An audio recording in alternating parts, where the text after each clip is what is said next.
ultimate reality. Is there any? How does the brain tell what's real and what's not real? Is there any way the brain can know what's real or not real? It's not a clear explanation as to why our brain thinks that something feels real. There are certainly parts of our brain that help us to interpret the information that we have within ourselves, comes into us from the outside world, that allows us to put together a very vivid picture of what's going on out there. But why we actually perceive that sense of reality to be the most real is not a clear answer. There's not a clear answer to that yet. People have done some studies looking at hallucinations and what the difference is between something that somebody envisions to be real versus something that somebody actually does see, and what the differences are in the brain. It does appear to have something to do with parts of the brain called the limbic system, which is involved in our emotional processing, and also another structure called the anterior cingulate, which is very involved in our ability to process emotions and also to focus our mind and focus our attention on different things. So it may be some relationship between these structures and these functions that actually identify something as being real and having that realness feel to it. But why that happens, and exactly why that happens in particular circumstances, and why certain types of experiences like dreams may feel a little less real than our everyday reality, and why mystical experiences feel more real than our everyday reality, is not something that's clear at this point. So it's a very important question that we have to address, but it really, and it stems from a very important problem that we as human beings must face, which is how do we really know what's out there, what's outside of our brains, and is there some way that we can get outside of our brains, or have the brain get out of its own way in order to see what is really out there. And I think that while on one hand science helps us to get part of the way there, what's interesting is that in these mystical experiences that people have, one of the descriptions that they give to it is that it is perceived of as being prior to a subjective or objective sense of reality, meaning that it's really something that exists before we as human beings begin to apply our mental processes to it. It's something that, which is why it feels so fundamentally real.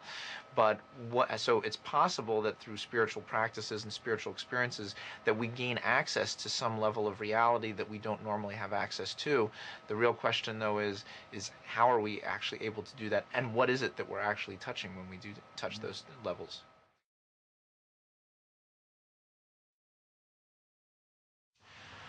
When people have a mystical experience, what usually happens, how they describe it, is that they begin to lose the usual sense of material reality around them. In fact, if they go far enough and they achieve a sense of absolute unitary experience, then all of the material world as we typically know it basically goes away. What we're talking about there is an experience of just pure being, pure awareness, pure consciousness. So it's not necessarily tied to anything material. And because those experiences have been described in extremely real terms, meaning that when people have that experience, they perceive it to represent a more fundamental level of reality than our everyday material reality that we normally live in, it creates a very big philosophical problem. Because when we actually try to evaluate what is real and how we know what is real, my colleagues and I have ultimately come to the conclusion that the only way to really make a determination is based on how real it feels, what the sense of it feels. Everything ultimately is reduced to that experience. How real of an experience does it feel? How much does it feel like absolute reality? Well, in that case, when we look at the mystical experiences, they really are associated with an experience of much more fundamental reality than what our everyday reality is like. In fact, even when they're no longer having that mystical experience, they still perceive that reality to be the more real, to represent the more truer form, the more fundamental form of reality. And the material world that we live in is kind of a more secondary reality for them. So if that's the case, then we need to really look at what is the relationship between consciousness and material reality, whether or not the material world can actually be derived from a consciousness reality, or whether consciousness itself could even be the fundamental stuff of the universe, so to speak, instead of the cold dark matter or the other aspects of matter that physicists have been looking for. Maybe it has something more to do with consciousness. And certainly if somebody comes at it from a spiritual or religious perspective, where, and particularly a theistic perspective, where they're talking about God as the fundamental cause of all being, so everything in the universe basically derives from God's consciousness. And in that regard, then we really can think about the universe as being more a state of consciousness, or more inundated with consciousness, much more so than the material reality that we normally look at. So going back to the idea of what really is consciousness, it really depends on a person's perspective. If somebody wants to be a very materialistic scientist, somebody may say, well, it's just the functioning of the human brain that allows us to be self-aware or aware of our surroundings, that allows us to get around the world and survive. The only problem with that is that it's still very difficult to explain how a mass of neurons and cells and so forth can ultimately become aware of itself, and why it is that if you put the same stuff together in another way, or you take a huge supercomputer with millions of circuits all running at incredible speeds and so forth, that why that doesn't have consciousness. And we don't know the answer to that just yet. And why it seems, at least at this point, that human beings seem to be at least the greatest source of consciousness in our world. Are you saying, so that I understand, Yes. that when we're in an absolute unitary state, that is more reality than this out here? Well, that's how it's described by the people who have it. And that's really been shown across the board. There are many different kinds. It doesn't even have to be an absolute unitary state, but a very strong mystical experience. People who have near-death experiences, people who have spontaneous mystical experiences, people who've been meditating for many years and get a sense of enlightenment or some type of mystical experience as the result of that practice.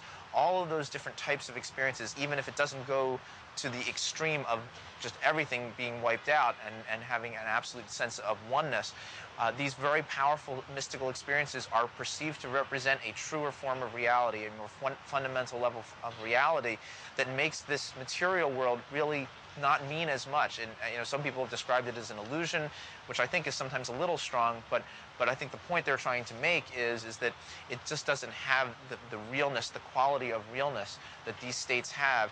And the ultimate goal of the mystic then, once they've had that experience, is to kind of keep trying to get back to that experience, because that is, in their eyes, what represents the fundamental level of reality. So, then what is reality? I mean, basically, you got to just answer that, really. I mean, well, what reality is that's the kind of the crux of the question. When we've looked at how we define reality as a human being, we looked at the criteria of which we evaluate reality and say, well, what is it that makes something real? I mean, there were philosophers in the past that said, look, if I kick a rock and I hurt my toe, that's real. I feel that, it feels real, it's vivid, and that means that it's reality. But it's still an experience, and it's still this person's perception of it being real. So that's certainly one characteristic, which is that it feels real. We bump into things in the real world. We hear things, we hear sirens and so forth, and they all sound and feel and appear very vivid, very real to us. They are also consistent. If we see a car driving down the street, it just doesn't disappear. It keeps going. There's a consistency over time. And we have a sense that when something no longer is there, that it has now ceased to exist in that reality. And we also can do a cross-comparison. I can ask you, what do you see over there? And you say, I see a blue car. And I say, I see a blue car. That cross-references me, and I can say, okay, that represents reality.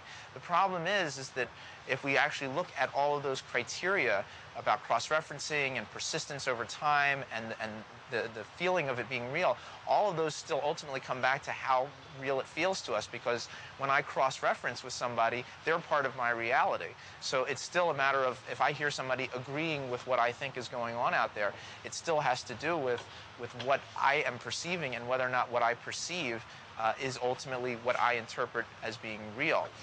So when we try to break it down, it appears that reality ultimately comes down to our experience, to the strength at which we sense it. And one of the things that is very important, I think, in terms of evaluating reality is how it compares to our other experiences of reality. So, for example, if we have a dream at night, it may seem very real and very vivid, but when we wake up, we usually say, you know what, that was a dream.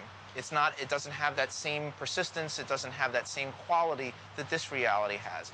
Even though when you're in it, it may feel very real, when you're in this reality, that reality seems secondary. So in many ways, reality can be very relative. And then, of course, when people have a mystical experience, that feels very real.